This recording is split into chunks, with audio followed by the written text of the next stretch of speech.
জুবায়ের, সারা দেশের মতো রাঙামাটিতেও যে নির্বাচনী প্রার্থীরা রয়েছে, তার প্রার্থীরা আসলে প্রচারণা করছেন। আমরা এই মুহূর্তে রয়েছি রাঙামাটির গর্জনতলী এলাকায়, যেখানে যেখানে জাতীয় পার্টির প্রার্থী অশোক তালুকদার যিনি প্রচারণা করছেন, এবং অন্যান্য যে প্রার্থীরা তারা আসলে জেলা থেকে না, জেলা উপজেলা পর্যায়ে তারা প্রার্থী, তারা যে উপজেলা পর্যায়ে তারা প্রার্থীরা প্রচারণা করছেন। আমরা একটু কথা বলার চেষ্টা করব প্রার্থীর সাথে। আহ তার কি অবস্থা, কি প্রচারণার কি অবস্থা, তা একটু বলবেন আসলে প্রচারণার কি অবস্থা? মানুষ, ভোটাররা কেমন সাড়া পাচ্ছেন আপনি? ধন্যবাদ। এই, আমি তৃণমূল পর্যায়ে চষে বেড়াচ্ছি।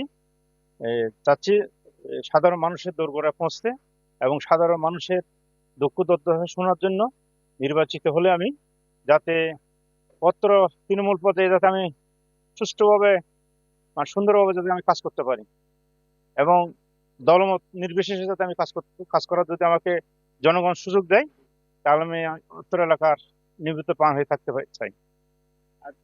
আপনি এখন পর্যন্ত আসলে মানে পরিবেশ কেমন দেখছেন? নির্বাচনের পরিবেশ সুষ্ঠু এবং সুন্দর। আমার তেমন মানে কোনো ব্যতিক্রম লাগেনি।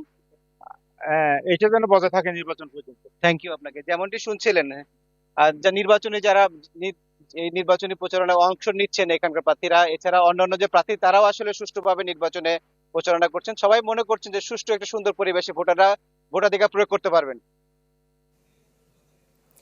জিয়া, ধন্যবাদ আপনাকে। দর্শক, নির্বাচনী প্রচারণার খবর জানাতে রাঙামাটি থেকে যুক্ত হয়েছিলেন সহকর্মী জিয়াউল হক। বিদেশ থেকে দেশে রেমিটেন্সের টাকা আসে নিরাপদে। তাই আজই আপনার আপনজনকে বলে রাখুন, রেমিটেন্সের টাকা যেন শুধু নগদেই পাঠায়।